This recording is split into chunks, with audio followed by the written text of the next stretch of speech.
Handa na ba ang inyong mga puso para sa isang kwentong susubok sa inyong pananaw tungkol sa pamilya at pagpapatawad?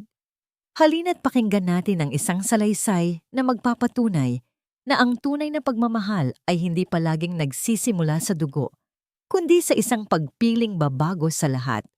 Sabi nila, ang pamilya ay isang biyaya. Pero paano kung ang pamilyang inaakala mong buo ay isa palang kastilyong buhangin na kayang wasakin ng isang alon ng katotohanan? At paano kung ang mga pirasong naiwan ay magiging pundasyon ng isang mas matatag na tahanan na itinayo hindi ng dugo, kundi ng puso? Samahan niyo po ako at ating tuklasin ang kwento ni Amihan Alcantara. Ang gabi sa siyudad ng udad ng silangan ay isang malamig na kumot ng ulan at bakal. Sa loob ng isang itim na luxury sedan na marahang gumagapang sa gitna ng trapiko, ang mundo ni Amihan Alcantara ay payapa at kontrolado. Ang hangin ay may tamis ng mamahaling pabango. Ang tunog lamang ay ang mahinang ugong ng makina at ang ritmikong paghampas ng wiper sa salamin. Sa labas, ang siyudad ay isang magulong orkestra ng mga busina, sigawan, at walang tigil na pagbuhos ng ulan na naghuhugas sa maruruming kalsada. Ricardo, wika ni Amihan, ang boses ay kasing lamig ng aircon sa loob ng sasakyan. Hindi niya inalis ang kanyang tingin sa daloy ng mga pulang ilaw sa unahan. Siguraduhin mong nakahanda na ang conference room para sa 8:00 ng umaga. Gusto kong makita ang revised proposal mula sa finance bago ako mag-almusal. Masusunod po, ma'am, sagot ng kanyang tapat na assistant mula sa front seat. Para kay Amihan, ang buhay ay isang serye ng mga transaksyon ng mga problemang nangangailangan ng solusyon. Emosyon, isa yung luho na hindi niya kayang bayaran. Isang kahinaang matagal na niyang ibinaon kasama ng mga alaala ng kanyang yumaong asawa, si Gabriel. Ang tanging mahalaga ay ang Alcantara Holdings, ang imperyong itinayo niya mula sa abo ng kanyang kalungkutan. Biglang huminto ang sasakyan. Isang matinding traffic jam ang bumara sa buong abenida. Napabuntong hininga si Amihan. Isang bakas ng pagkainis ang gumuhit sa kanyang perpektong mukha. Doon, sa pagitan ng pagod at inip, napadako ang kanyang tingin sa isang madilim na kanto, sa ilalim ng isang pumipisik na ilaw ng poste. At doon niya sila nakita. Sa una, inakala niyang isa lamang itong anino, isang dumi sa salamin na nilikha ng ulan. Ngunit habang tumatagal ang kanyang pagtitig, unti-unting nabuo ang isang imahe. Isang payat na batang lalaki. Marahil ay wala pang 10 taong gulang. Ang nakatayo roon. Ang kanyang damit ay gutay-gutay at basang-basa. Ngunit ang kanyang mga braso ay mahigpit na nakayakap sa dalawa pang mas maliliit na katawan. 2 batang babae, magkamukhang magkamukha, na nanginginig sa ginaw. Ginamit ng bata ang kanyang munting katawan bilang pananggalang sa walang awang buhos ng ulan. Mga pulubi? Bulong ni Amihan sa sarili. Isang pamilyar na kurot ng awa na agad niyang iwinaksi. Marahil ay sindikato, isa lamang sa maraming malulungkot na tanawin sa syudad na ito. Ibabaling na sana niya ang kanyang tingin, pabalik sa seguridad ng kanyang malamig at payapang mundo, nang biglang isa sa mga batang babae ang nag-angat ng mukha. Tumingin ito sa direksyon ng kanyang sasakyan na para bang naramdaman nito ang kanyang mga mata. At sa sandaling iyon, huminto ang pag-ikot ng mundo ni Amihan. Sa gitna ng dilim at ulan, ang mga mata ng bata ay tila may sariling liwanag. Kulay amber ang mga ito. Isang pambihirang kulay na parang pulot na nasisinaga ng araw. Para siyang sinampal ng isang alaala. Isang malakas, malinaw, at masakit na alaala. Bigla, wala na siya sa loob ng kanyang kotse. Nasa isang hardin siya, tumatawa sa ilalim ng araw, habang ang isang lalaki ay nakatingin sa kanya ng may pagsamba. Ang mga mata ni Gabriel, ang kanyang Gabriel, Bago pa man ito kinuha sa kanya ng isang malupit na aksidente, ay may ganoon ding mga mata. Mga matang nangako sa kanya ng habambuhay, mga matang pinaniwalaan niya. Ma'am, ayos lang po kayo? Tanong ni Ricardo, napansin ang biglaang pananahimik ng kanyang amo. Hindi siya makasagot. Naramdaman niya ang pagbilis ng tibok ng kanyang puso, isang ritmong halos kinalimutan na niya. Ang hangin sa loob ng sasakyan ay biglang naging manipis. Nahirapan siyang huminga. Ang mga mata ng bata. Hindi, imposible. Isa lamang itong pagkakataon. Isang malupit na biro ng tadhana. Nagsimulang gumalaw muli ang sasakyan. Habang dahan-dahang umaandar palayo ang sedan, nanatili ang tingin ni Amihan sa kanto. Ang imahe ng tatlong bata ay unti-unting lumiliit. Nilalamon ng ulan at ng gabi. Ngunit ang imahe ng mga matang iyon ay nakatatak na sa kanyang isipan, nag-aapoy. Isang panik ang biglang umakyat sa kanyang lalamunan. Hindi niya maaring basta na lang iwan ang mga ito. Hindi niya alam kung bakit. Ngunit may isang puwersang mas malakas pa sa kanyang luhika ang nagsasabing kailangan niyang malaman. Ricardo, anya? At nagulat siya sa sarili niyang boses. Wala na ang dating lamig. Napalitan ito ng isang panginginig, ng isang kagyat na pangangailangan. Bumalik ka. Po? Ma'am? Humarap siya sa assistant.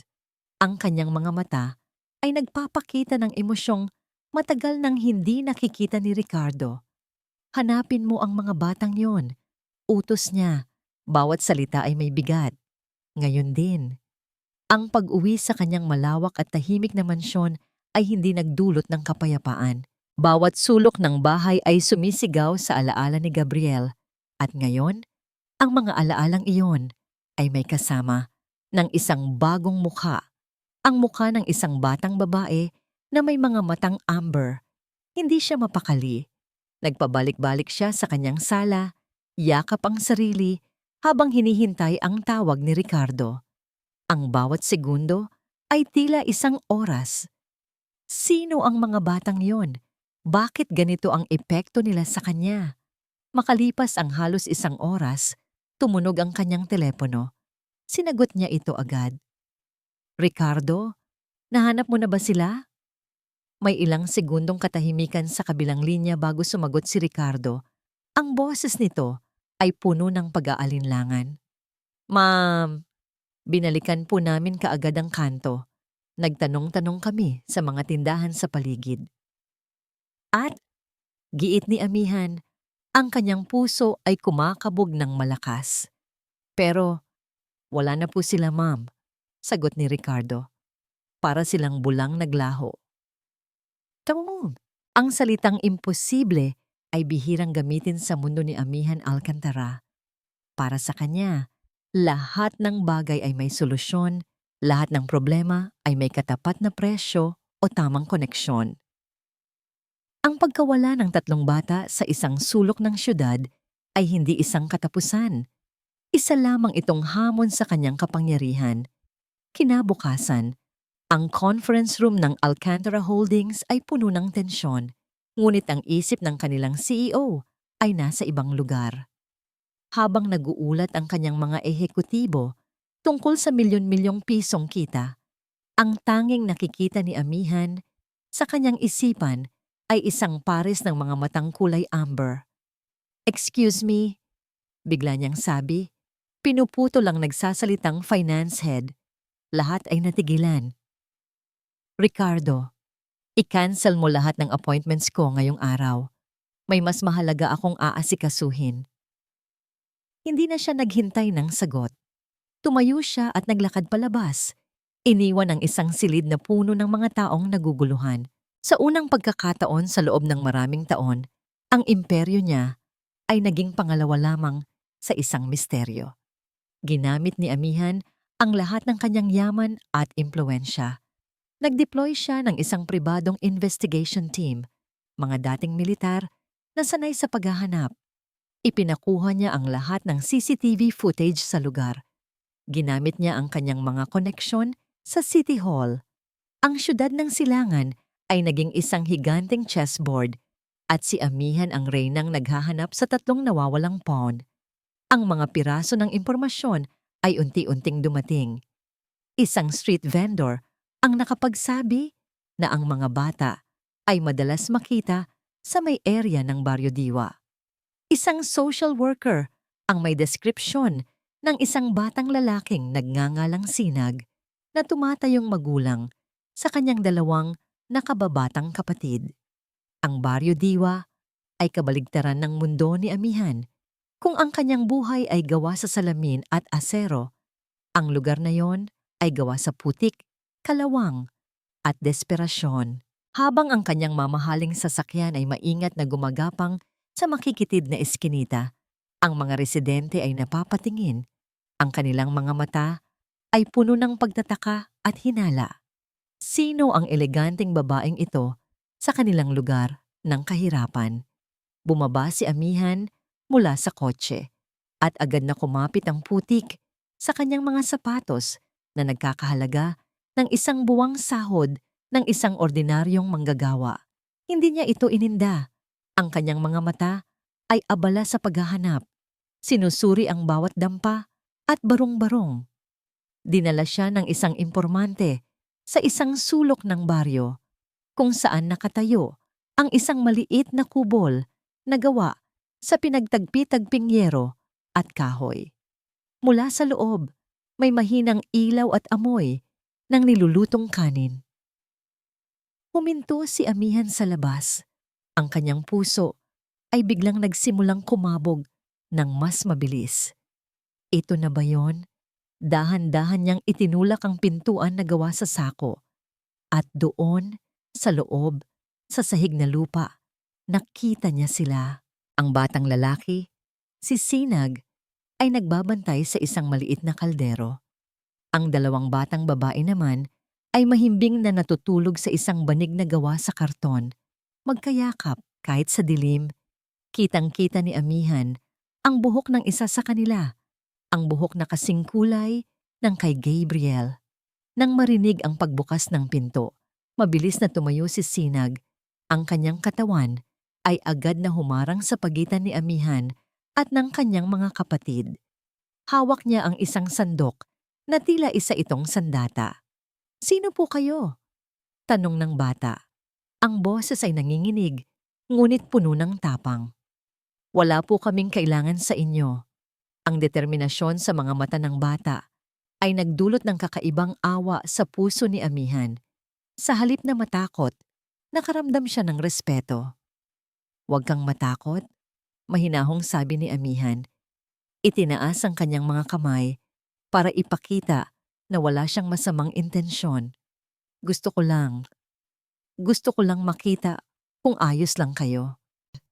Nagdududa pa rin si Sinag, ngunit ang malumanay na boses ni Amihan ay tila nagpakalma sa kanya. Dahan-dahan, tumingin si Amihan sa 2 natutulog na anghel. Ang isa sa kanila, si Tala, ay bahagyang gumalaw sa kanyang pagtulog.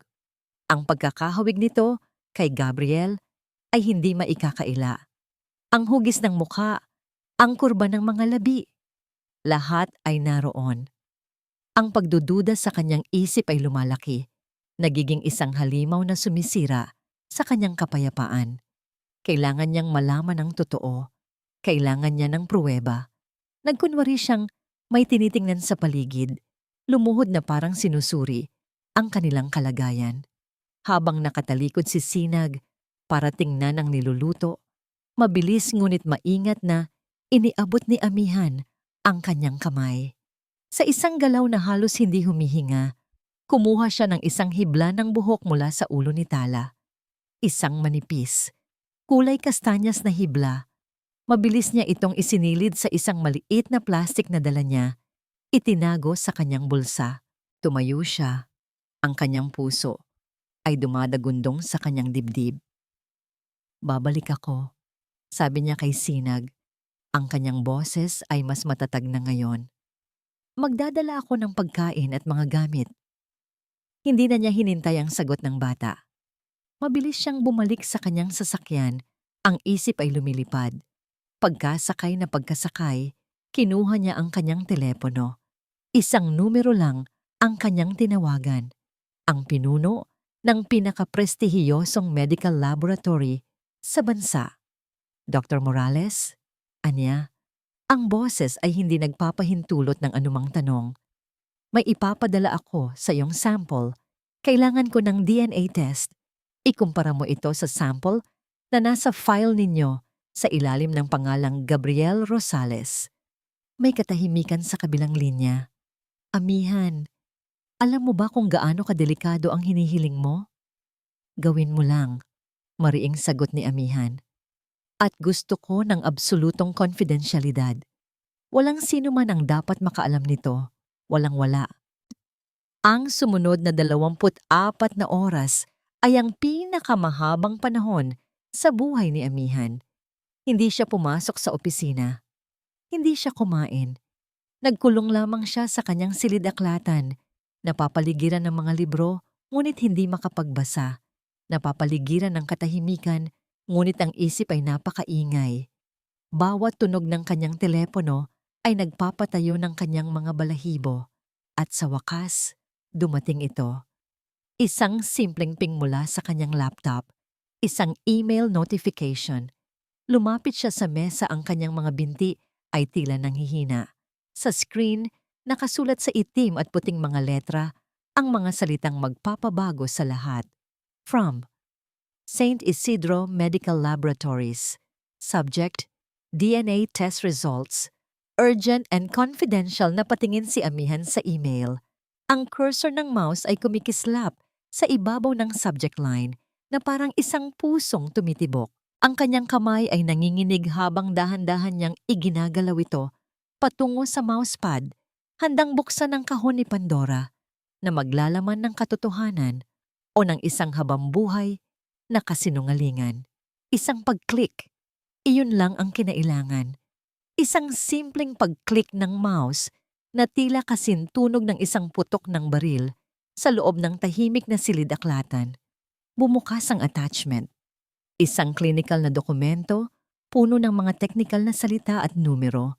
Ngunit para kay Amihan, isa itong hatol. Ang kanyang mga mata ay mabilis na hinanap ang pinakamahalagang bahagi. Nilagpasan ang mga terminolohiyang medikal. At doon, sa ilalim ng page, sa isang nakabold na kahon, naroon ang mga salitang wumasak sa natitirang piraso ng kanyang puso. Probability of paternity, 99.999%. Ang hangin ay tila ninakaw mula sa kanyang mga baga. Ang mga numero ay sumasayaw sa kanyang paningin, 99.999%. Isang katiyakang halos perpekto, isang katotohanang hindi matatakasan. Ang mga bata, ang 2 batang babae, ay mga anak ni Gabriel. Hindi. Ang salita ay isang tahimik na sigaw sa kanyang isipan. Hindi maari. Si Gabriel, ang kanyang mabait, tapat, at mapagmahal na si Gabriel, ay hindi kailanman gagawa ng ganoon. Ang kanilang pagsasama ay perpekto. Ang kanilang pagmamahalan ay totoo. Iyon ang pinaniniwalaan niya. Iyon ang kinapitan niya sa loob ng 2 taon mula nang ito'y mamatay. Isang kasinungalingan. Lahat pala ay isang napakagandang kasinungalingan. Isang tunog ng pagkasira ang pumunit sa katahimikan. Sa isang iglap ng galit at pighati na hindi niya napigilan, hinablot ni Amihan ang mamahaling tablet mula sa mesa at ibinalibag ito sa pader na gawa sa marmol. Nagkapira-piraso ang screen, ang itim na salamin ay gumapang na parang mga ugat ng lason. Isang perpektong salamin ng kanyang nadudurog na mundo. Nakatayo siya roon, humihingal. Ang kanyang mga kamay ay nakakuyom ng mahigpit. Ang katahimikan na sumunod ay mas nakakabingi pa. Ang sakit. Diyos ko, ang sakit. Hindi ito ang pamilyar na kirot ng pangungulila na kasama na niya sa loob ng 2 taon. Ito ay bago. Ito ay mas matalim. Ito ang sakit ng pagtataksil. Ang bawat alaala nila ni Gabriel na dati nagbibigay sa kanya ng aliw ay isa na ngayong sundang na tumutusok sa kanyang puso. Ang kanilang mga ngiti ang kanilang mga halik, ang kanilang mga pangako. Lahat ay nabahiran na ng laso ng kanyang lihim. Habang magkayakap sila sa gabi, iniisip din kaya nito ang ina ng kanyang mga anak sa labas? Habang sinasabi nitong mahal na mahal siya, ang mga salita bang iyon ay para din sa iba? Dinala siya ng kanyang mga paa sa kabilang dulo ng silid, kung saan nakasabit ang isang malaking oil portrait ni Gabriel. Iyon ang paborito niyang larawan nito. Nakangiti ito roon, ang kanyang mga matang amber ay tila nakatingin mismo sa kanya, puno ng pagmamahal. Dati, ngayon, ang nakikita na lang ni amihan ay isang estranghero, isang sinungaling. Bakit? Bulong niya sa larawan. Ang kanyang boses ay basag at puno ng hinanakit. Bakit, Gabriel? Walang sagot. Tanging ang pinintang ng ngiti ng isang lalaking hindi na niya kilala. Minahal kita. Patuloy niya, ang mga luha na matagal niyang pinigilan ay nagsimula ng mamuo sa kanyang mga mata.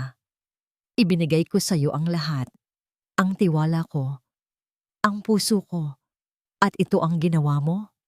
Sinuntok niya ang pader sa tabi ng larawan. Isang mahinang tunog lamang iyon, ngunit puno ng bigat ng kanyang dalamhati. Hindi siya napasigaw. Ang sakit ay mas malalim pa kaysa sa mga sigaw. Ito ay isang tahimik na kamatayan sa loob niya. Ang babaeng minahal ni Gabriel o ang babaeng akala niyang minahal ni Gabriel ay namatay na rin sa sandaling iyon. Ngunit habang ang pighati ay unti-unting humuhupa, isang bagong damdamin ang pumalit. Isang bagay na mas malamig, mas matigas. Isang bagay na pamilyar sa isang amihan Alcantara. Determinasyon. Oo, sinaktan siya ni Gabriel. Oo, tinaksil siya nito. Ngunit ang mga batang iyon, ang mga inosenteng bunga ng kanyang kasalanan, ay naririto na. Sila ang huling piraso ng Gabriel Rosales na naiwan sa mundong ito. Sila ang kanyang pamana. Isang madilim na kaisipan ang nabuo sa isip ni amihan. Kung hindi niya kayang kontrolin ang nakaraan, kokontrolin niya ang hinaharap. Hindi niya hahayaang ang lihim ni Gabriel ay maging isang iskandalo na sisira sa pangalan ng pamilya. Hindi niya hahayaang ang mga batang iyon ay lumaki sa kahirapan. Isang palaging paalala ng pagkakamali ng kanyang asawa. Sila ay dugo ng mga Rosales at sa ayaw at sa gusto niya, sila ay bahagi na ng kanyang buhay. Kukunin niya sila. Aangkinin niya sila. Hindi dahil sa pagmamahal, hindi pa ngayon, kundi dahil ito ang nararapat gawin. Ito ang tanging paraan para maibalik ang kahit katiting na kontrol sa isang sitwasyong wala na siyang kontrol. Kinuha niya ang kanyang telepono mula sa kanyang bulsa. Ang kanyang mga kamay ay hindi na nanginginig. Ang kanyang boses, nang sa wakas ay nagsalita siya, ay walang bahid ng anumang emosyon. Ito ang boses ng CEO ng Alcantara Holdings. Malamig, matalas, desidido. Attorney David, sabi niya nang sagutin ng kanyang abogado ang tawag. Kailangan kita. Mamamihan, ano po ang maipaglilingkod ko? Simulan mo ang legal na proseso. Mag-aampon ako ng 3 bata. May ilang segundong katahimikan sa kabilang linya, isang bihirang pagkakataon na natigilan ang kanyang matagal ng abogado. Pipo, pasensya na po ma'am, pakiulit po. Sinag, tala at liwayway. Pagpapatuloy ni amihan na para bang nagdidikta ng isang business memo. Hanapin mo ang lahat ng impormasyon tungkol sa kanila. Ihanda mo ang lahat ng kinakailangang papeles para sa legal adoption. Gusto kong gawin ito sa lalong madaling panahon at sa pinakamatahimik na paraan. Pero ma'am, sila ang pamana ni Gabriel, putol ni amihan. Ang bawat salita ay may bigat ng bakal. At poprotektahan ko ang pamanang iyon. Naintindihan mo ba? Ang pag-aalinlangan sa boses ng abogado ay napalitan ng pag-unawa. Masusunod po, Ma'am Amihan. Ako na po ang bahala sa lahat. Ibinaba ni amihan ang tawag. Isang plano. Mayroon na siyang plano.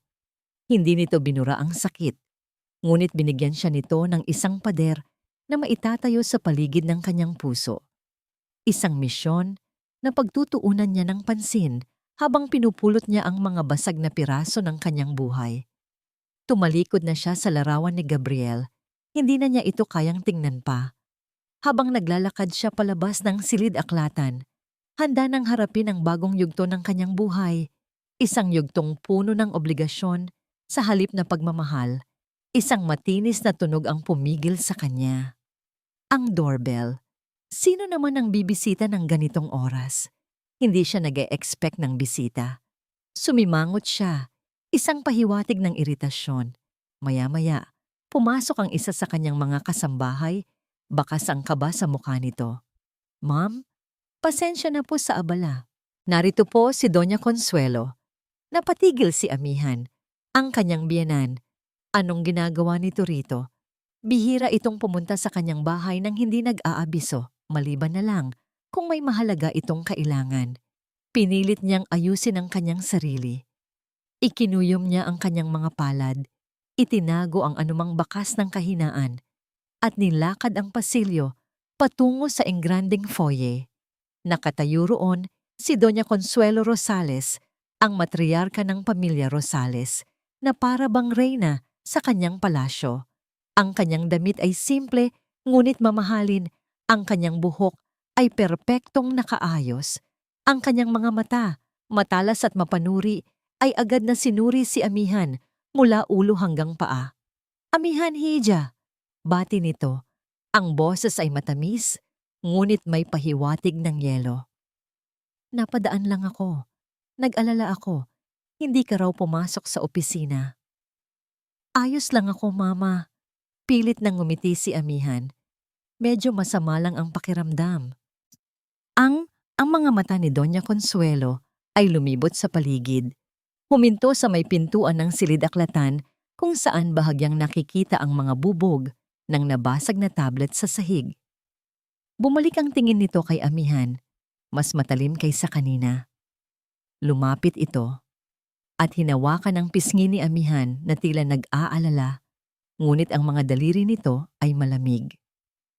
"Sigurado ka ba?" Tanong ng matanda. Ang kanyang mga mata ay tila tumatagos sa kaluluwa ni Amihan. "May nararamdaman akong hindi maganda, Amihan. Anong tinatago mo?"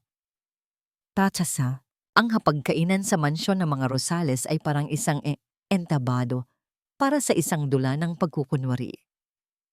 Ang mga kubyertos na pilak ay kumikinang sa ilalim ng ilaw ng chandelier. Ang mga pagkain ay inihanda ng perpekto, ngunit ang hangin ay mabigat sa mga non-negotiable na tensyon. Para kay Amihan, ang bawat hapunan ng pamilya dito ay isang pagsubok sa kanyang pasensya. Ngayong gabi, hindi siya narito para subukin ang kanyang pasensya. Narito siya para magdeklara ng giyera. "Napakasarap ng pagkain, Mama," sabi ni Amihan. Pinupunasan ang kanyang labi ng linen na serbilyeta. Ito ang hudyat. Ang kalmado bago ang bagyo. Lahat ng mata ay napunta sa kanya. "Salamat, Hija," sagot ni Doña Consuelo. May maliit na ngiti sa labi. Hindi alam ang paparating na uno. Huminga ng malalim si Amihan. "Mayroon akong mahalagang anunsyo. Isang desisyon na pinalna at hindi na magbabago." Ang kanyang tono, kalmado ngunit may bigat ng awtoridad, ay nagpatigil sa lahat. Maging ang mga pinsan ni Gabriel na nagbubulungan sa kabilang dulo ng mesa ay natahimik. Bilang tagapagmana ng yumaong asawa ko at bilang pagpapatuloy ng kanyang legasya, simula niya, tinitingnan ng bawat miyembro ng pamilya. Napagdesisyonan kong formal na ampunin ang 3 anak ni Gabriel. Katahimikan. Isang nakakabinging katahimikan ang bumalot sa silid. Ang tanging maririnig ay ang mahinang tunog ng aircon. Nakita ni Amihan ang iba't ibang reaksyon, pagkabigla, pagkalito, at sa mukha ng isang tiyuhin ni Gabriel, isang bakas ng kasakiman. Ngunit ang lahat ng reaksyon na yon ay nawalan ng saysay nang marinig niya ang isang tunog. Isang marahas na pagbagsak ng tinidor sa plato. Ano? Ang sabi mo? Ang boses ni Consuelo ay isang mapanganib na bulong. Ang init ay biglang umakyat sa kanyang mukha. Ang mga anak ni Gabriel, ang mga bastardo, ang mga bunga ng kahihiyan na dulot ng kanyang hangal na anak, dadalhin ng babaeng ito sa loob ng kanyang pamamahay? Narinig ninyo po ako, Mama. Sagot ni Amihan. Ang mga mata nito ay hindi nagpapakita ng takot. Ang katapangang iyon ang kinasusuklaman ni Consuelo kay Amihan mula pa noong una. Ang babaeng ito ay hindi kailanman yumukod. Hindi siya kailanman naging isang tunay na Rosales. Palagi siyang isang Alcantara na nagsuot lamang ng kanilang apelyido. Nababaliw ka na ba? Sigaw ni Consuelo, hindi na napigilan ng sarili. Tumayo siya. Ang kanyang silya ay gumawa ng malakas na ingay sa sahig na gawa sa Nara. Ang mga batang kalye na yon, ang mga dugong putik na yon, papapasukin mo sa pamilyang ito? Sa pamamahay na binuo ng dugo at pawis ng mga ninuno natin? Sila ay dugo ni Gabriel, mariing sagot ni Amihan. Tumayo na rin para pantayan ang kanyang tingin. At iyon lang ang mahalaga. Dugo ni Gabriel? Tumawa si Consuelo, isang tawang walang kagalakan. Sila ang mantsa sa pangalan ni Gabriel, isang kahihiyan na dapat ay ibinaon na natin kasama niya sa libingan. At ikaw, itinuro niya si Amihan. Ang kanyang daliri ay nanginginig sa galit. Ikaw ang may kasalanan nito. Kung naging mabuti ka lang sanang asawa, hindi sana naghahanap ng aliw ang anak ko sa iba. Huwag na nating isisi sa patay ang mga kasalanan ng buhay, Mama. Malamig na tugon ni Amihan. Ang desisyon ko ay pinal. Sila ay magiging mga Alcantara Rosales. Ang pagbanggit sa apelyidong Alcantara, ang huling patak na nagpaapaw sa lahat. Para kay Consuelo, isa itong direktang pag-atake sa kanyang kapangyarihan. Hindi ako papayag! Sigaw niya. Ang kanyang boses ay umalingaw-ngaw sa buong silid. Habang nabubuhay ako, hinding-hindi magiging bahagi ng pamilyang ito ang mga bastardo na yon. Gagamitin ko ang lahat ng kapangyarihan ko, lahat ng pera ko, para pigilan ka. Tandaan mo yan, Amihan. Lumingon si Consuelo sa iba pang miyembro ng pamilya. Ang kanyang mga mata ay nag-aapoy. At kayong lahat, kung sino man sa inyo ang papanig sa babaeng ito, ituring nyo na ring tapos na ang kaugnayan ninyo sa pamilya Rosales. Isang tiyuhin ni Gabriel ang mabilis na tumango. Tama si Mama. Ito ay isang iskandalo. Ngunit nakita ni Consuelo ang pag-aalinlangan sa mata ng ilan. Lalo na sa mga nakababatang pinsan na palaging may respeto kay Amihan. Hindi mahalaga. Kaya niyang mag-isa. Tinalikuran niya ang lahat at mabilis na naglakad patungo sa kanyang pribadong pag-aaral.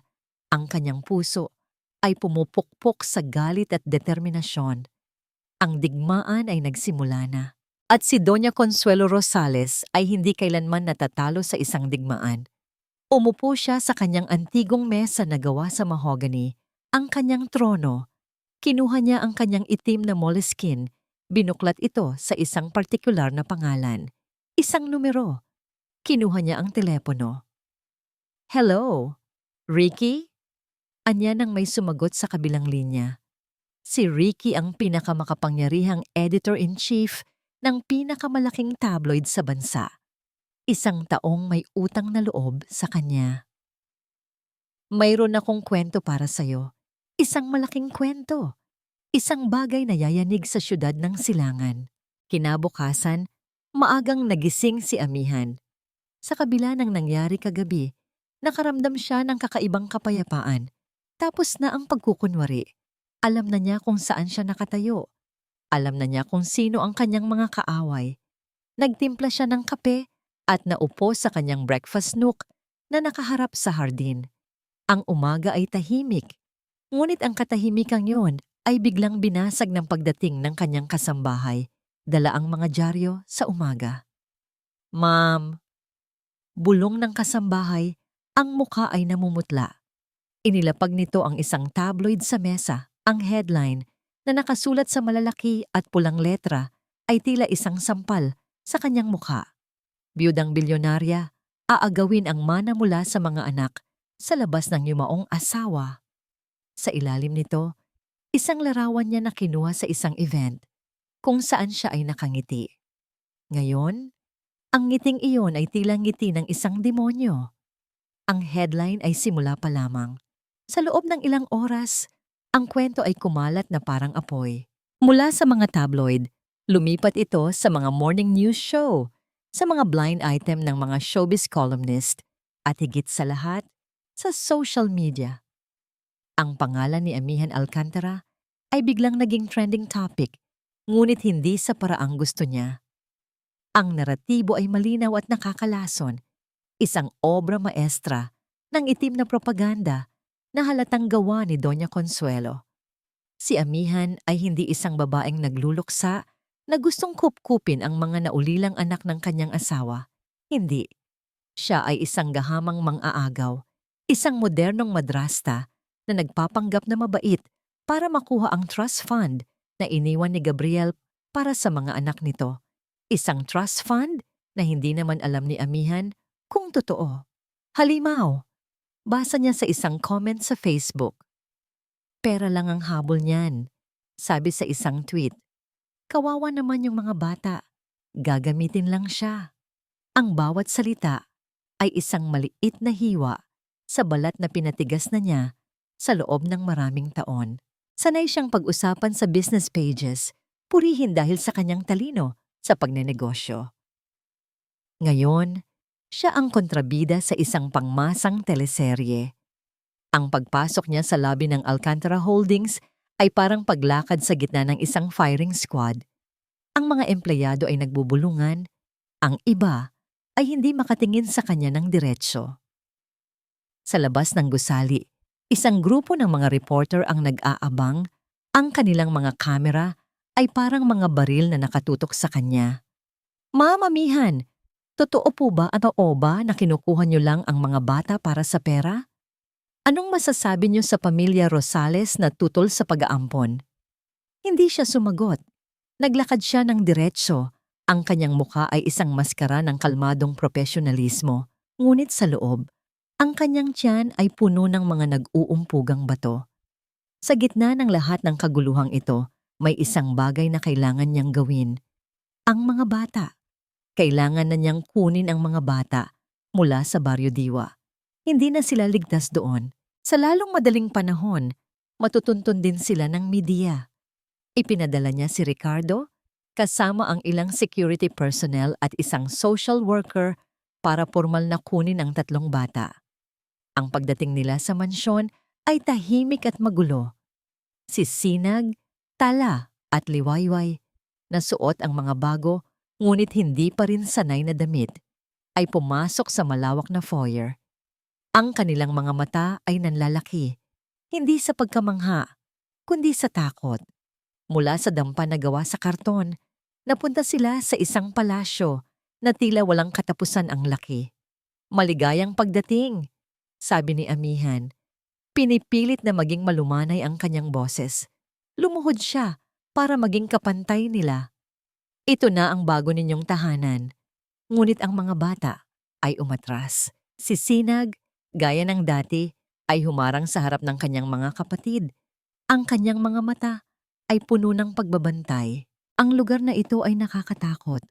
Ang sahig ay mas makintab pa kaysa sa salamin. Ang mga dingding ay may mga nakasabit na larawan ng mga taong hindi niya kilala. Ang lahat ay napakalaki, napakatahimik, at napakalamig. Naalala ni Sinag ang mga bulong-bulungan sa kanilang baryo kaninang umaga. May mga taong may dalang kamera na nagtatanong tungkol sa kanila. Narinig niya ang pangalan ng babaeng ito, Amihan Alcantara. At narinig niya ang masasamang salita. Hindi niya maintindihan ang lahat, pero naintindihan niya ang isang bagay. Dahil sa kanila, ang mabait na babaeng ito ay nagkakaproblema. Hindi po kami magtatagal, bulong niya kay Amihan, sapat lang para marinig nito. Kumunot ang noo ni Amihan. Anong ibig mong sabihin? Dito na kayo titira. Umiling si Sinag. Nakakasama po kami sa inyo. Gabi na. Inihatid sila ng mga katulong sa isang silid na mas malaki pa sa buong bahay nila dati. May 3 kama, mga laruan, at malalambot na carpet. Ngunit para kay Sinag, parang isa itong kulungan na gawa sa ginto. Hindi siya makatulog. Dahan-dahan siyang bumangon at lumabas ng silid. Sumilip siya sa hagdanan at nakita niya ang isang siwang ng liwanag mula sa isang silid sa ibaba. Narinig niya ang tunog ng isang telebisyon. Dahan-dahan siyang bumaba, nagtatago sa mga anino. Sumilip siya sa sala. Nakaupo si Amihan doon, mag-isa, nakatingin sa TV. At sa screen, nakita ni Sinag ang mukha ni Amihan. Pagkatapos, ipinakita ang isang lumang larawan nilang 3.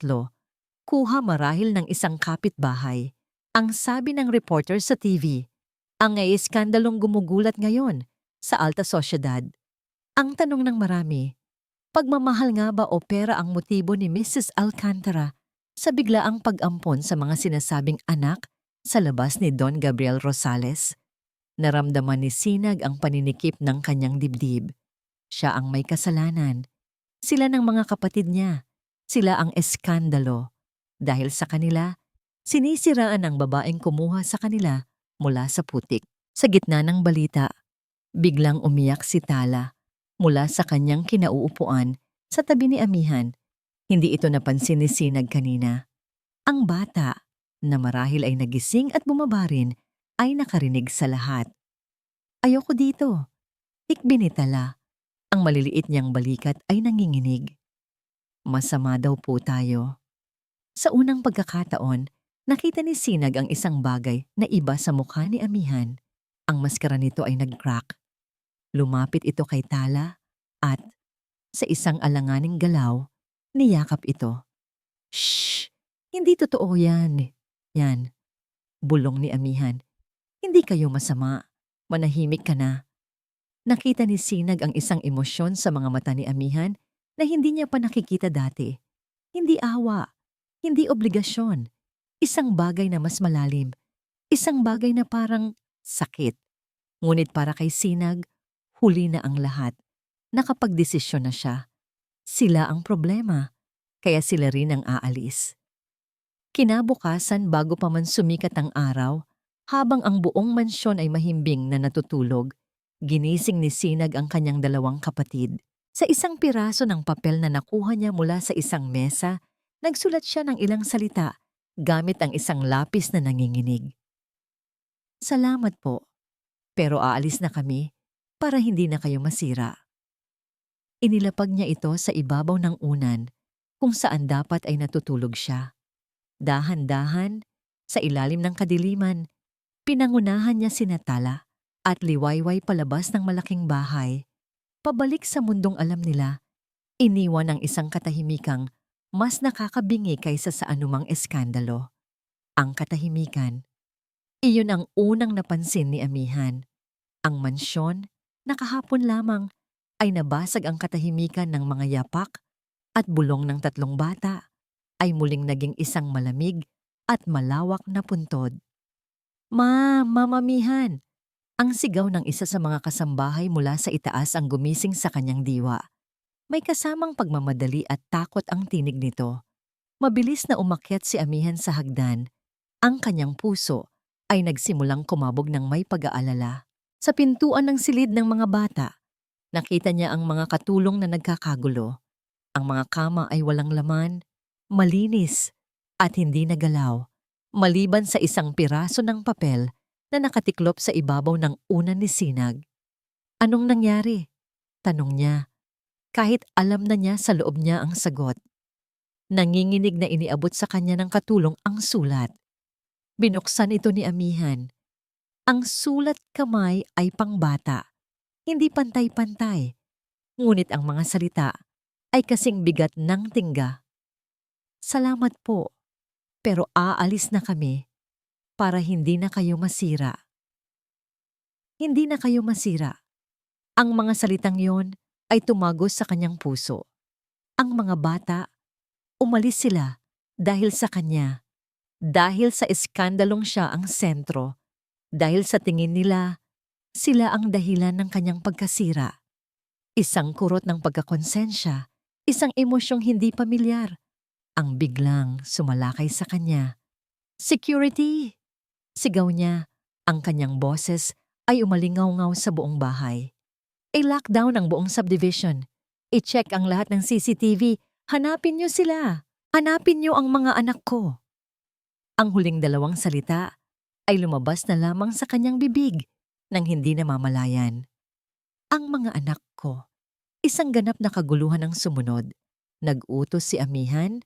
Ang kanyang utak ay gumagana na parang isang general sa gitna ng digmaan. Tinawagan niya ang kanyang private investigation team. Nag-alok siya ng malaking pabuya. Ginalugad ng kanyang mga tauhan ang bawat sulok ng syudad ng silangan. Ngunit ang mga bata ay tila nilamon ng lupa. Lumipas ang mga oras. Ang pag-aalala ay naging panik. At ang panik ay dahan-dahang naging desperasyon.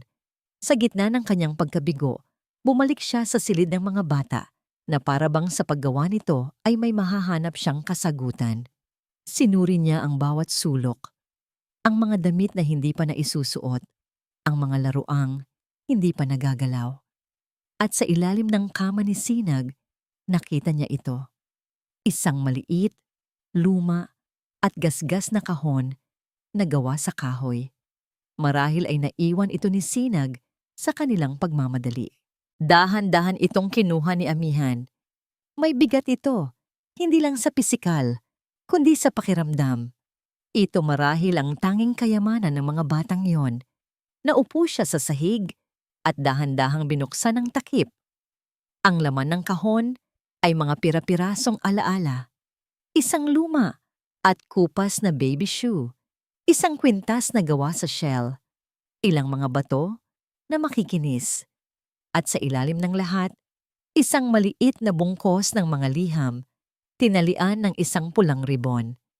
Dahil sa desperasyon o marahil ay kuryosidad, kinuha niya ang mga sulat. Ang mga suri ay lumana at naninilaw. Ang mga selyo ay nagpapakita na ang mga ito ay ipinadala maraming taon na ang nakalipas. Ang sulat kamay sa labas ng sobre ay pamilyar sa isang paraan na hindi niya maintindihan. Binuksan niya ang isa. Ang papel sa loob ay manipis na. Nagsimula siyang magbasa. Mahal kong Gabriel. Huminto sa pagtibok ang puso ni Amihan, Gabriel.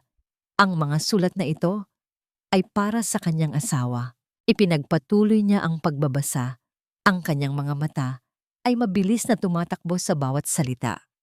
Ang sulat ay puno ng pagmamahal, ng mga pangarap, ng mga lihim na pinagsaluhan. Ito ay sulat ng isang babaeng umiibig ng lubos.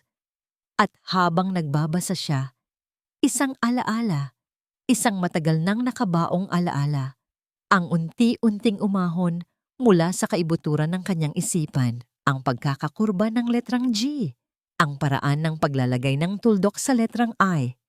Flashback. Nasa high school siya. Nakaupo sa ilalim ng isang puno ng mangga. Katabi ang kanyang pinakamatalik na kaibigan.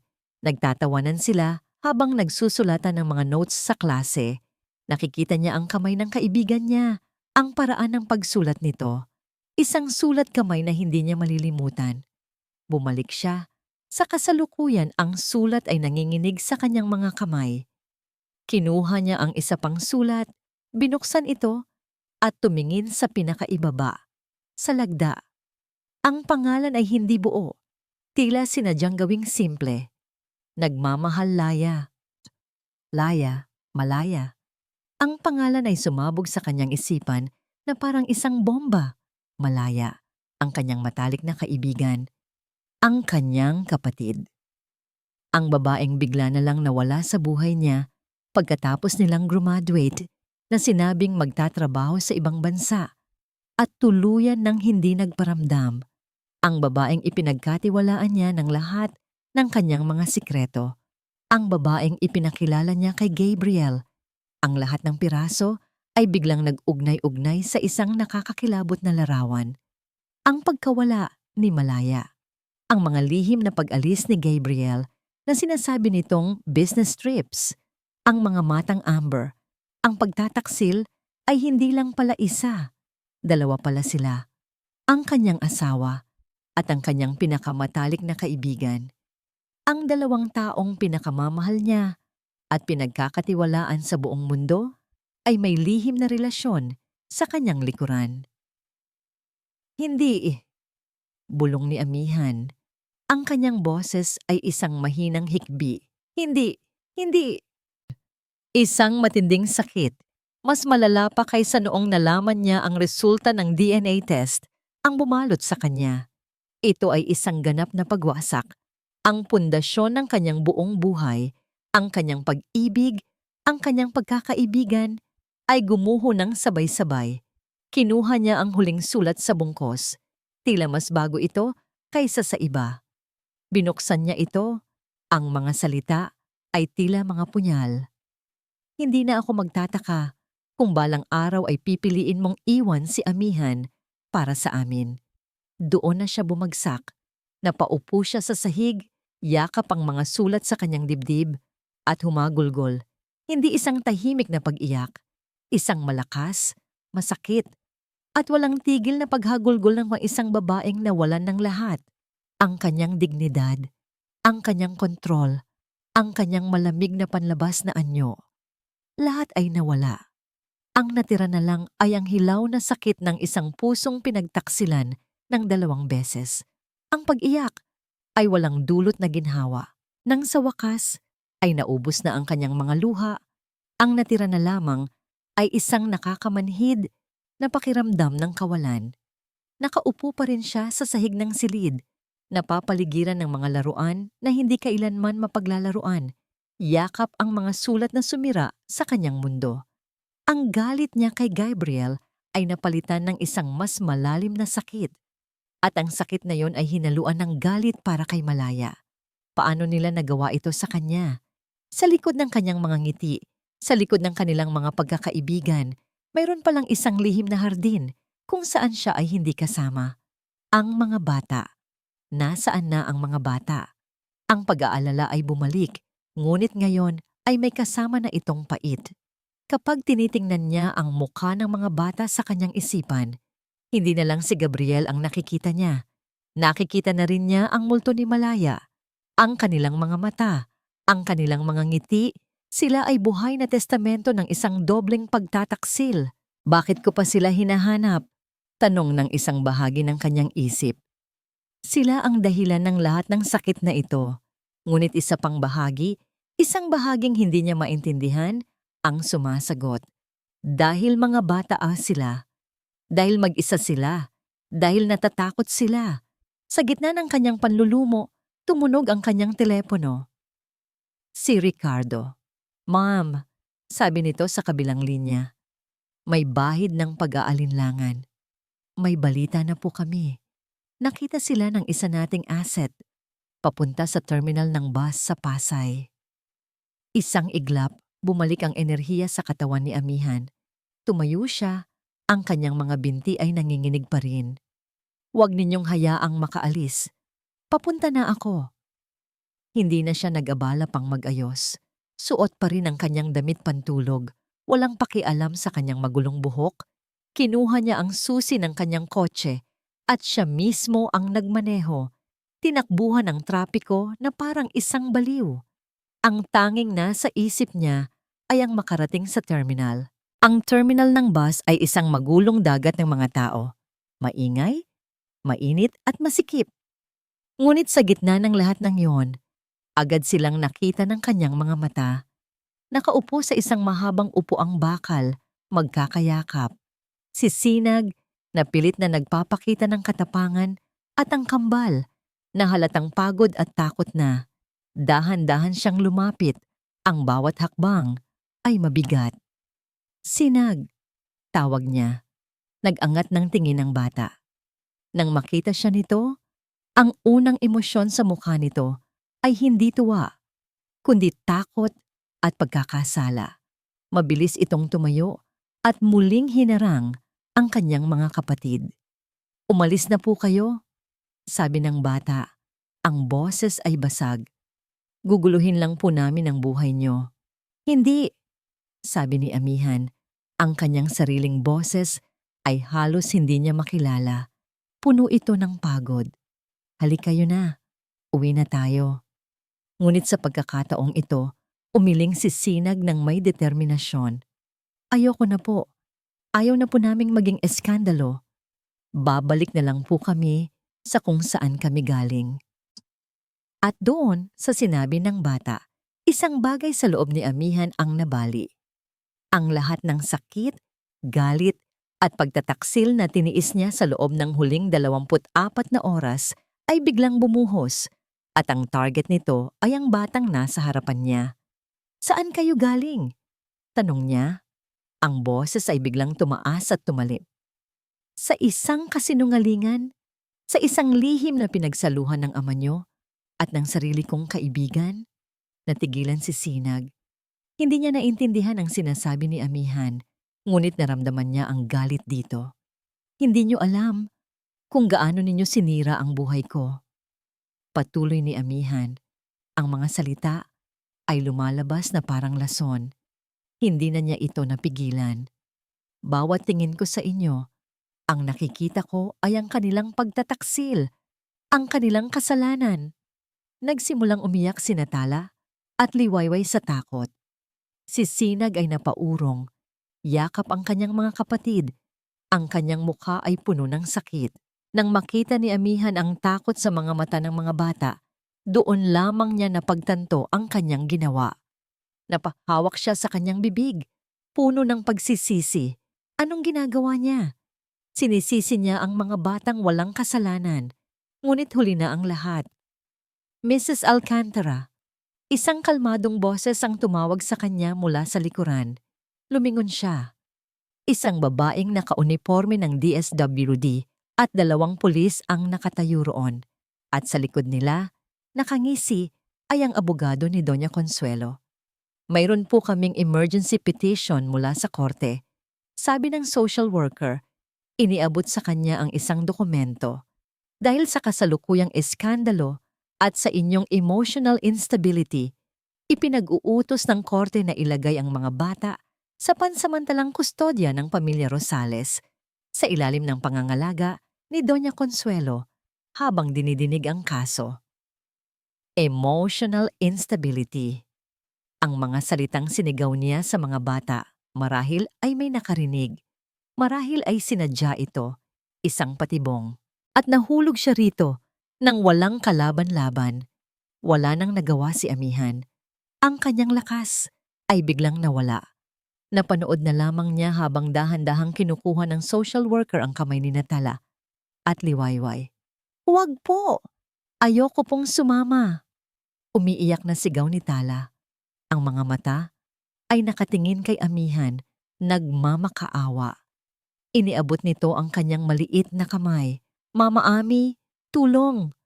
Ang tawag na Mama Ami ay isang sundang na bumaon ng malalim sa puso ni amihan. Ngunit nanatili siyang paralisado, hindi makagalaw, habang dahan-dahan silang inilalayo sa kanya. Si Sinag ay hindi umiiyak, ngunit ang tingin nito sa kanya ay puno ng sakit at pagkadismaya. Isang tingin na hinding-hindi niya malilimutan. Nawala na sila sa gitna ng mga tao. Ang abogado ni Consuelo ay nagbigay sa kanya ng isang mapanuyang ng ngiti bago tumalikod. Naiwan si amihan na nakatayo mag-isa sa gitna ng maingay na terminal. Nawala na ang mga bata. Nawala na ang kanyang dignidad. Nawala na ang kanyang nakaraan. Lahat ay nawala. Habang papatalikod na siya, tinalo at wasak, isang kamay ang humawak sa kanyang braso. Si Attorney David ang kanyang abogado, nakararating lang. Ma'am, pasensya na. Naipit ako sa trapiko. Sabi nito, hinihingal. Nakita nito ang itsura ng kanyang kliyente. Nakuha na ba nila? Tumangulang si amihan, walang lakas na magsalita. Bumuntong hininga si Attorney David. May kinuha ito mula sa kanyang bulsa. Isang maliit, antigong susi na gawa sa tanso. Ma'am, sabi nito, Ang boses ay seryoso. Bago mamatay si Sir Gabriel, may ibinilin siya sa akin. Ibibigay ko lang daw ito sa'yo sa oras na maramdaman kong kailangan mo na talaga. Sa tingin ko, ito na ang oras na yon. Iniabot nito ang susi sa nanginginig na palad ni Amihan. Ipinabibigay ni Gabriel para lang sa'yo. Buksan mo kapag handa ka na.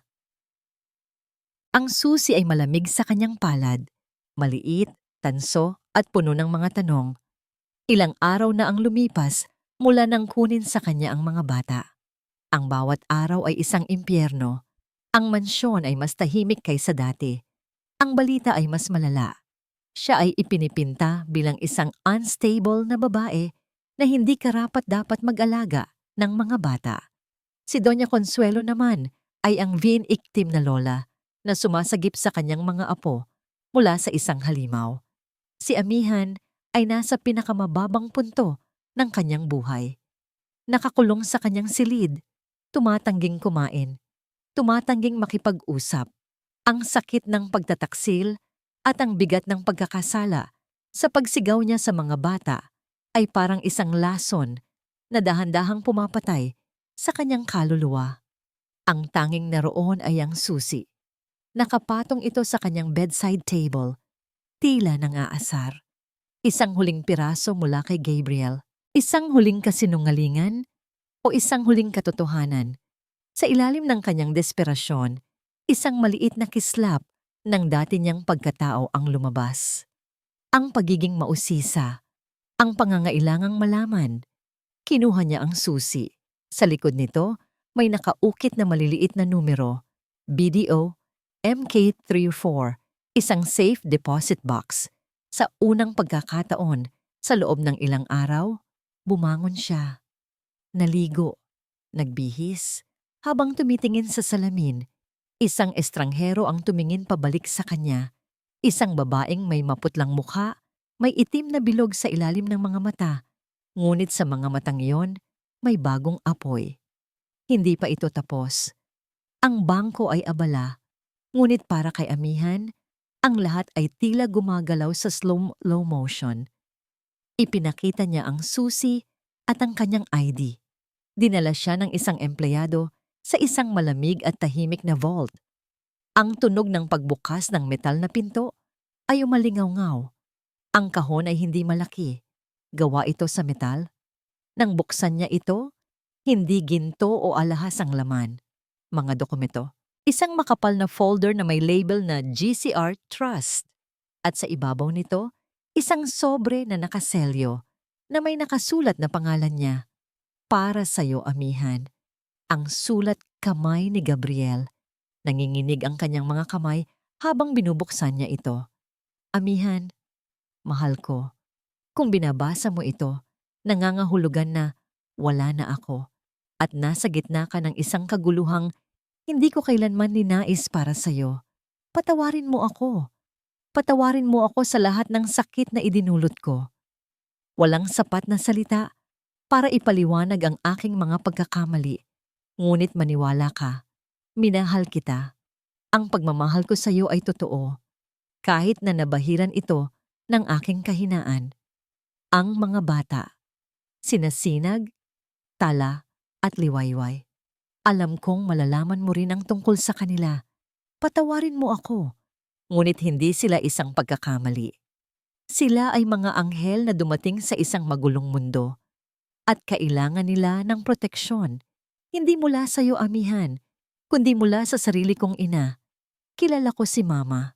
Gagawin niya ang lahat para sa pangalan ng pamilya. Kahit pa ang ibig sabihin nito ay ang pagwasak sa mga inosenteng buhay, kaya't gumawa ako ng paraan. Ang mga dokumentong ito ay magpapatunay na nagtayo ako ng isang malaking trust fund para sa mga bata. Isang pondong mas malaki pa sa anumang mamanahin ko mula sa pamilya. Isang pondong magbibigay sa kanila ng magandang kinabukasan. Ngunit may isang kondisyon. Ang tanging taong may kapangyarihang mag-execute at mamahala sa pondo ay ang trustee na itinalaga ko. Isang taong pinagkakatiwalaan ko ng buong buhay ko para protektahan ang aking mga anak at para protektahan ka. Ang trustee ay si Attorney David Reyes. Nabitawan ni amihan ang sulat. Attorney David, ang kanyang sariling abogado, ang taong nasa tabi niya sa lahat ng ito. Biglang nagkaroon ng saysay ang lahat. Ang pag-aalinlangan ni David sa simula. Ang pagbibigay nito ng susi sa tamang panahon. Hindi ito isang simpleng abogado. Isa itong tagapag-ingat. Mabilis niyang binuklat ang mga legal na dokumento sa folder. Totoo nga, isang napakalaking halaga. Nakatago sa isang offshore account na nakapangalan sa 3 bata. At ang nag-iisang signatory, si David Reyes. Galit, pagkalito, at isang maliit na pag-asa. Iyon ang mga emosyong nag-uumpugan sa loob niya. Paglabas niya ng bangko, hindi siya umuwi. Dumiretso siya sa opisina ni Attorney David.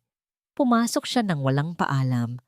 Nakaupo si David sa kanyang mesa at nang makita siya nito, ang mukha nito ay nagpakita ng gulat na agad napalitan ng isang malungkot na pag-resign. Alam na nito. Bakit? Tanong ni amihan. Inilapag ang folder sa mesa nito. Bakit hindi mo sinabi sa akin? Tumayo si David. Utos ni Gabriel.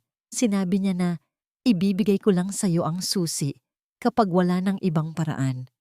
Kapag nasa bingit ka na ng pag-give up. Dahil naniniwala siyang sa huli, ang puso mo ang mananaig, hindi ang galit. Naniniwala siyang mamahalin mo ang mga bata, hindi dahil sa pera, kundi dahil sa kung sino sila. Pinagtaksilan mo ang tiwala ko, sabi ni amihan, ngunit ang kanyang boses ay wala ng dating talim. Hindi amihan, sagot ni David. Ang kanyang boses ay puno ng sinseridad. Pinoprotektahan ko ang tiwala ng 2 tao. Ang tiwala ng kliyente kong yumauna at ang tiwala ng kliyente kong nabubuhay pa. Ang aking katapatan ay nahati sa 2 at ito ang pinakamahirap na kasong hinawakan ko sa buong buhay ko. May katahimikan, unti-unting nauunawaan ni amihan. Ito ang huling plano ni Gabriel. Isang safety net, isang paraan para bigyan siya ng armas sa laban na ito. Ito na ba ang lahat? Tanong ni amihan. Ang kanyang isip ay nagsisimula nang magplano. Ang CEO sa loob niya ay muling nabubuhay. Ang pondong ito, ang magiging alas natin sa korte. Tumingin si David sa kanya ng may kahulugan. Lumapit ito sa folder at may kinuha mula sa isang lihim na compartment sa ilalim nito. Isang manipis, brown na sobre na walang marka. Hindi, sabi ni David. Ang kanyang boses ay bumaba sa isang bulong. Hindi ang pera ang alas natin. Inilapag nito ang sobre sa mesa. May isa pang dokumento sa loob niyan, amihan. Isang bagay na hindi alam ni Gabriel na alam ko. Isang bagay na nakuha ko sa sarili kong imbestigasyon bago pa man siya mamatay. Tumingin si amihan sa sobre, pagkatapos ay kay David. Ano yan? Iyan ang tunay nating alas, sabi ni David. Ang kanyang mga mata ay nag-aalab. Isang bagay na sisira kay Doña Consuelo habang buhay. Ang courtroom ay isang malamig na arena. Ang bawat upuan ay puno. Naroon ang media, ang mga usisero, at ang buong angkan ng Rosales na nakaupo sa likod ni Doña Consuelo na parang isang hukbo na handang sumaksi sa tagumpay ng kanilang reyna. Si amihan ay pumasok sa silid kasama si Attorney David. Ang kanyang suot ay isang simpleng puting bestida, isang kulay ng pagsuko para sa iba. Ngunit para sa kanya, ito ay simbolo ng isang malinis na simula. Ang mga bulungan ay sumunod sa kanya. Ang mga kamera ay kumislap.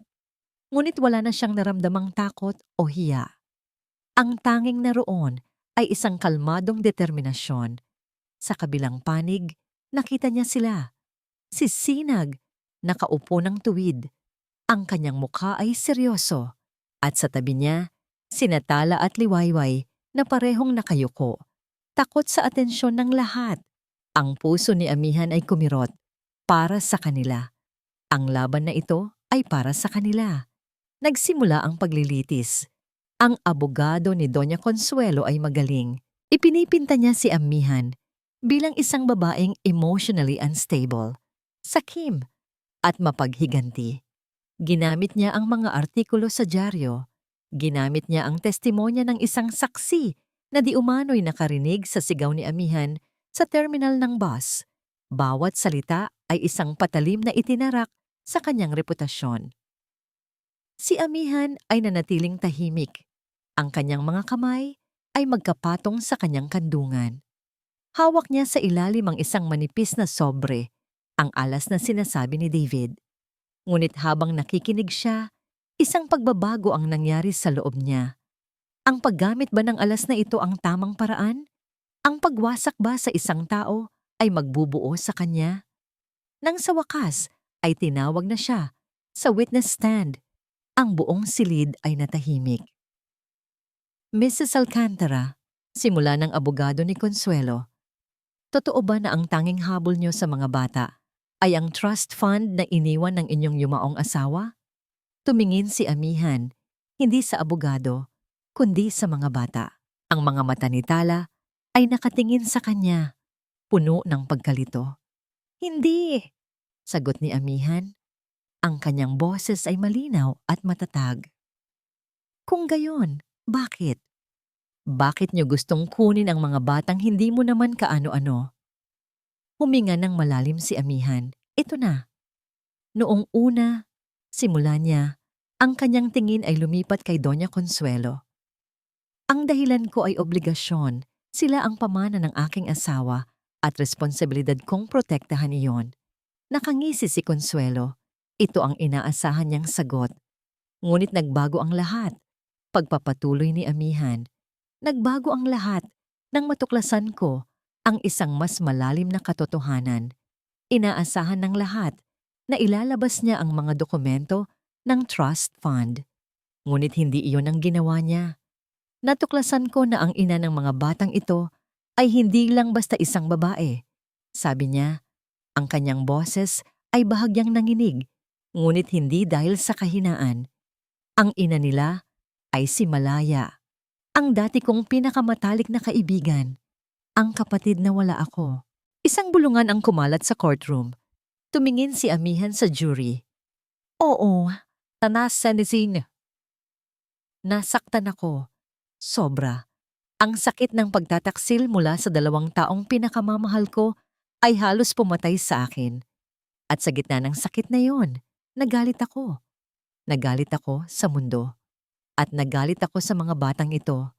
Inamin niya, ang kanyang tingin ay bumalik kina Sinag. At dahil sa galit na yon, nasigawan ko sila. Isang bagay na pagsisisihan ko habang buhay. Nakita niya ang gulat sa mukha ni Sinag. Ngunit sa mga araw na nawala sila sa akin, patuloy niya, ang mga luha ay nagsimulang mamuo sa kanyang mga mata. Isang bagay ang naintindihan ko. Ang galit ay hindi makakabura sa katotohanan. At ang katotohanan ay, ang mga batang ito ay walang kasalanan. Sila ay mga biktima rin ng mga pangyayari, tulad ko. Tumayo siya, hinarap ang hukom. Hindi ko na sila kinukuha dahil sa obligasyon, o dahil sa pamana, o dahil sa pera. Kinukuha ko sila dahil sa kabila ng lahat ng sakit, sa kabila ng lahat ng pagtataksil, natutunan kong magpatawad, at natutunan kong sa puso ko, may puwang pa rin para magmahal. Maaring hindi ko sila kadugo. Sabi niya, ang kanyang boses ay umalingaw-ngaw sa katahimikan. Pero sa puso ko, sila ang aking pamilya. Isang hikbi ang narinig mula sa upuan ng mga bata. Si Tala ay umiiyak na, ngunit si Doña Consuelo ay tumawa ng mapanuya. Isang napakagandang dula, Amihan, ngunit hindi iyan sapat na pruweba. Sa puntong yon, tumayo si Attorney David. Your Honor, kung hindi pa rin sapat ang sinseridad ng aking kliyente, meron po kaming isang huling ebidensya na nais ipresinta. Lumapit siya sa mesa at kinuha ang brown na sobre. Ang nanggisi sa mukha ni Consuelo ay biglang naglaho. Ito po ay mga dokumento na magpapatunay na si Mrs. Consuelo Rosales ay matagal nang sangkot sa mga ilegal na transaksyon gamit ang mga shell corporations para itago ang yaman ng pamilya mula sa gobyerno. Ang parehong mga korporasyon na ginagamit niya ngayon para siraan si Mrs. Alcantara sa media. Ibinigay ni David ang mga dokumento sa clerk of court. Napatayo si Doña Consuelo, ang kanyang mukha ay namutla. Kasinungalingan, gawa-gawa lang yan. Ngunit ang mga dokumento ay kumpleto. Mga bank record, mga pirma, mga petsa. Isang perpektong ebidensya ng kanyang mga krimen. Tumingin si amihan sa kanyang biyenan. Hindi nang may pagtatagumpay, kundi nang may awa. Hindi na niya kailangan pang manalo sa pamamagitan ng pagwasak. Nanalo na siya noong pinili niya ang pagpapatawad. Ang buong courtroom ay nagkagulo.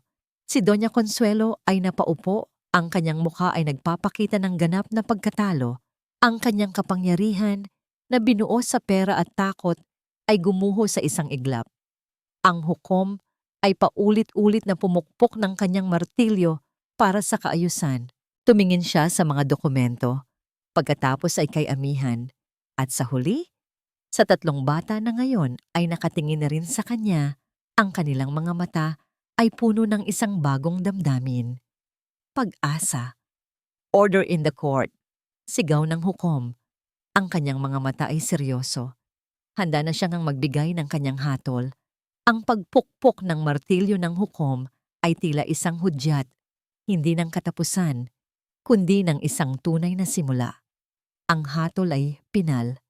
Ipinagkakaloob kay Amihan Alcantara ang buo at solong kustodya ni Sinag, Tala at Liwayway.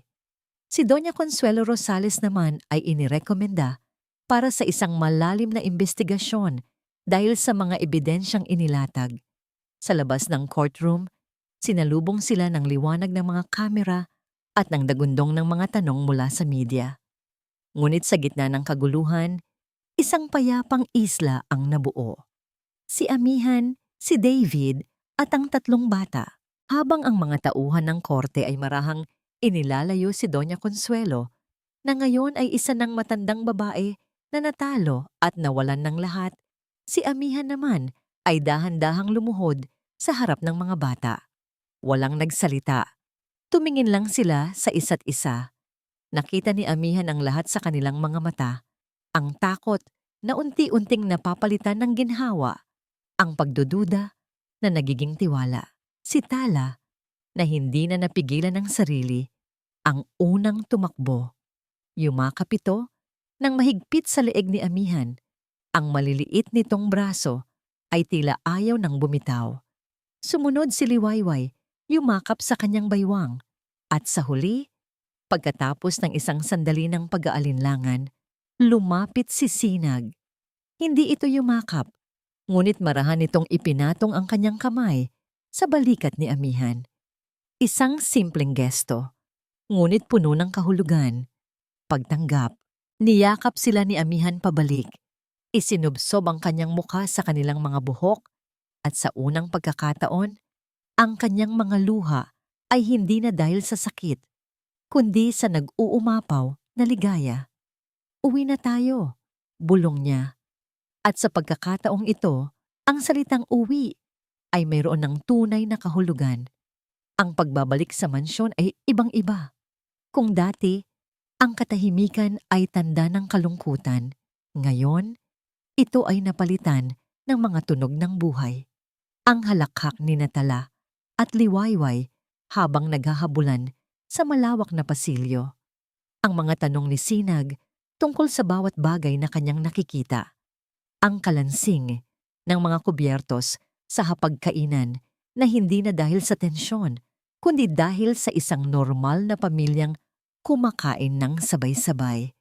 Natuklasan ni amihan na ang pagiging isang ina ay isang bagay na hindi itinuturo sa business school. Walang manual, walang proposal.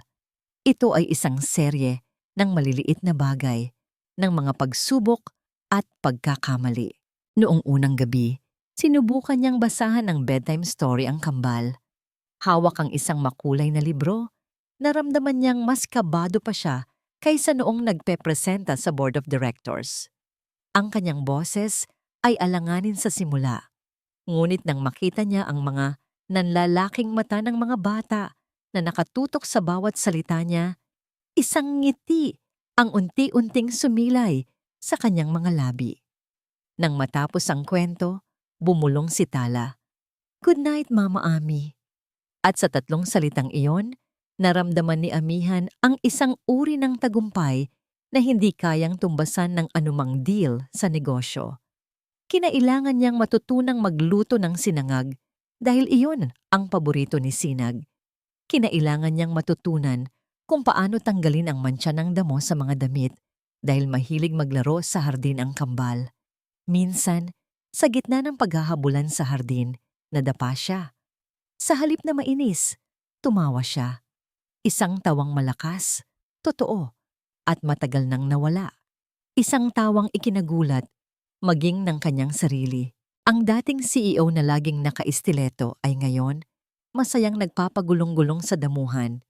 Isang hapon, habang nag-aayos siya ng mga gamit, muli niyang nakita ang malaking oil portrait ni Gabriel na nakasabit sa kanyang silid-aklatan. Matagal niya itong tinitigan. Wala na ang galit, wala na ang sakit. Ang natira na lamang ay isang mapait na pagtanggap. Si Gabriel ay isang bahagi ng kanyang nakaraan, isang kabanatang nagdulot sa kanya ng pighati. Ngunit nagbigay din sa kanya ng isang hindi inaasahang regalo. Maingat niyang ipinababa ang larawan. Hindi niya ito itinapon. Itinabi niya ito sa isang bodega, isang alaala ng isang buhay na tapos na. Sa lugar kung saan ito dating nakasabit, isinabit niya ang isang bagong larawan. Isang litratong kinunan ni Ricardo gamit ang cellphone ni Daponito. Hindi ito perpekto. Magulo ang buhok nilang lahat, may dumi ng tsokolate sa pisngi ni Liwayway at nakapikit si Tala. Ngunit sa larawang iyon, lahat sila ay tumatawa. Isang tunay at masayang tawa. Ang mansyon ay hindi na isang malamig na monumento ng kalungkutan. Ito ay naging isang tahanan. Lumipas ang isang taon. Ang buhay ay nagkaroon ng isang masayang routine.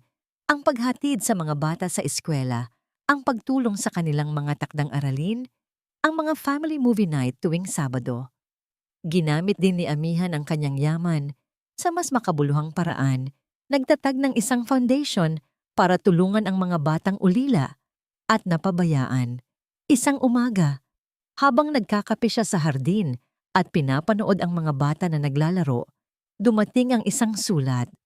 Galing ito sa isa sa mga ampunan na kanyang tinutulungan. Binuksan niya ito.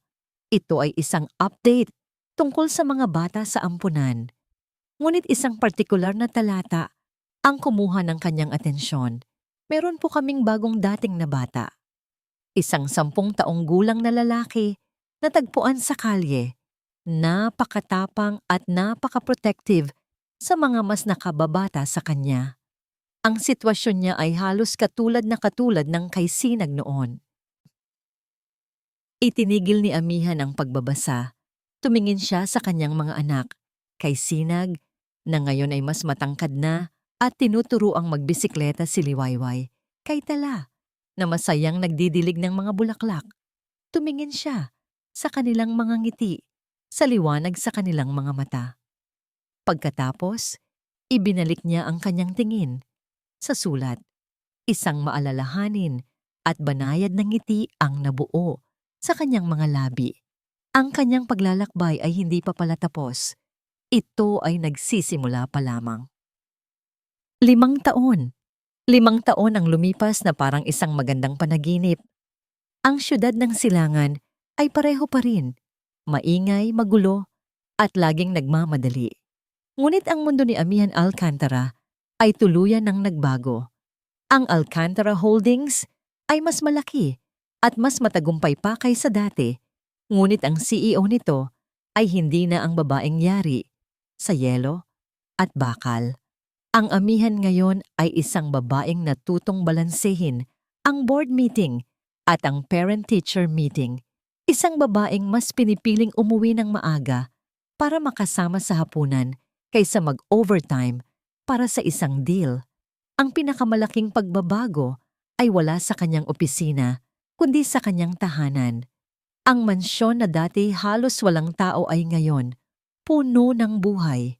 Bukod kina Sinag, Tala, at Liwayway, nagsilbi na rin itong pansamantalang tahanan para sa maraming bata mula sa foundation na kanyang itinatag, ang Hiraya Foundation, ipinangalan sa salitang nangangahulugang bunga ng pag-asa. Ngayong hapon, ang hardin ay puno ng mga lobo at masayang tugtugin. Ito ang 12 kaarawan ni Tala at Liwayway. Hindi ito isang marangyang pagdiriwang na puno ng mga socialite, kundi isang simpleng salo-salo kasama ang kanilang mga kaibigan mula sa eskwelahan at ang mga bata mula sa Hiraya Foundation. Nakaupo si Amihan sa isang bench sa ilalim ng puno ng mangga. Pinapanood ang kanyang mga anak. Si Liwayway, ang kanyang mahiyaing anak, ay ngayon ang leader ng mga laro. Ang kanyang halakhak ang pinakamatunog sa lahat. Si Tala naman, na minana ang mga matang amber ng kanyang ama, ay nagpapakita ng hilig sa sining, masayang nagpipinta sa mukha ng mga mas nakababatang bata. At si Sinag, ang kanyang matapang na munting sundalo, ngayon ay isa ng binatilyo, 15 anyos, matangkad at mahinahon. Hindi na siya laging nakabantay na parang isang agila. Natutunan na niyang maging bata, maging isang kuya, na mapagmahal, ngunit marunong na ring makipagbiruan. Lumapit si Sinag sa kanya, may dalang 2 baso ng fruit punch. "Ma, para sa inyo po," sabi nito. Iniabot ang isang baso, ang salitang ma. Sa simula, Mama Ami ang tawag nila sa kanya. Ngunit isang araw, 2 taon na ang nakalipas, umuwi si Sinag mula sa eskwela at simpleng sinabi, "Ma, tulungan niyo po ako sa assignment ko." Mula noon, iyon na ang naging tawag nila sa kanya, ang pinakamagandang musika sa kanyang pandinig. "Salamat anak," nakangiting sagot ni Amihan. "Ang saya ng mga kapatid mo, ano?" Tumango si Sinag. Ang kanyang mga mata ay pinapanood din ang kambal. "Masaya po ako para sa kanila. Masaya po ako para sa ating lahat." Tumingin ito kay Amihan. Isang uri ng tingin na puno ng lalim at pag-unawa na higit pa sa kanyang edad. "Salamat po, Ma, sa lahat." "Wala iyon," sabi ni Amihan. Hinawakan ang kamay ng binatilyo. "Kayo ang nagbigay sa akin ng lahat." At totoo yon. Ibinigay nila sa kanya ang isang pamilya. Ibinigay nila sa kanya ang kakayahang magmahal muli. Ibinigay nila sa kanya ang isang bagong layunin. Maya-maya, nagsimula na ang kantahan para sa birthday celebrants. Lumapit ang kambal kay Amihan. Hinila siya patayo para sumama sa pagtoy ng kandila. Habang nakatayo silang 4 sa harap ng cake, napapaligiran ng mga batang masayang umaawit. Naramdaman ni Amihan ang isang ganap na kasiyahan. Tumingin siya sa kanilang mga mukha. Ang mga mukha ng kanyang mga anak. Hindi na niya nakikita ang mga multo ni na Gabriel at Malaya. Ang nakikita na lang niya ay sina Sinag, Tala, at Liwayway. Ang kanyang 3 biyaya. Pagkatapos ng party, habang papalubog na ang araw at nag-uuwian na ang mga bisita, magkakasama silang 4 na naupo sa may hardin. Pinapanood ang langit na nagkukulay kahel at lila. "Ma," tanong ni Tala, isinandal ang ulo sa balikat ni Amihan. "Masaya po ba kayo?" Niyakap ni Amihan ang kanyang mga anak, si Tala sa isang tabi, si Liwayway sa kabila, habang si Sinag ay nakaupo sa kanyang paanan. Hinalikan niya ang tuktok ng ulo ng bawat isa. Tumingin siya sa papawirin, sa pag-usbong ng mga unang bituin. Ang imperyo na kanyang pinamahalaan, ang yaman na kanyang naipon, lahat ng iyon ay walang saysay kumpara sa sandaling ito. Ang pagiging CEO ay isang titulo. Ang pagiging bilyonarya ay isang numero. Ngunit ang pagiging isang ina, iyon ay isang pamana. Ang pamana ng kanyang puso. "Oo, anak," bulong niya. Ang kanyang boses ay puno ng pagmamahal na wagas. Sobra. Tumingin siya sa paglubog ng araw sa ibabaw ng siyudad ng silangan at sa unang pagkakataon, sa napakatagal na panahon, ngumiti siya ng may kapayapaan at bumulong sa hangin para lamang sa kanyang sarili. Ito ang tunay na yaman. At dito po nagtatapos ang ating kwento. Isang salaysay ng sakit, pagpapatawad, at pag-ibig na walang hinihintay na kapalit. Ang kwentong ito ay nagpapaalala sa atin na ang pamilya ay hindi palaging tungkol sa dugo na nananalaytay sa ating mga ugat. Ito ay isang pagpili, isang pang-araw-araw na pagpiling magpatawad, umunawa, at higit sa lahat, magmahal ng walang kondisyon. Ipinapakita rin nito na ang pinakamalaking sugat ay maaaring maging daan patungo sa pinakamalaking biyaya at ang tunay na yaman ay hindi nasusukat sa pera, kundi sa mga pusong ating inalagaan at minahal. Maraming salamat po sa inyong walang sawang pagsubaybay at pakikinig. Sana po ay may napulot kayong aral at inspirasyon sa kwento ni Amihan at ng kanyang mga anak. Ano po ang masasabi ninyo sa ating kwento? At anong uri naman ng kwento ang gusto ninyong marinig sa susunod? I-comment nyo lang po sa ibaba. Ang inyong mga saloobin ay napakahalaga po sa amin. Hindi dito nagtatapos ang ating paglalakbay. Marami pa pong kwentong kasing ganda at mas puno ng aral dito sa aming channel. Kung nagustuhan nyo ang kwentong ito, i-like, i-share sa pamilya at mga kaibigan, at mag-subscribe na rin para lagi kayong updated sa mga susunod pa naming kwento. I-click nyo ang notification bell para kayo ang unang makarinig kapag may bago kaming upload. Pagpalain po kayo ng Panginoon, kayo at ang inyong buong pamilya. Hanggang sa muli!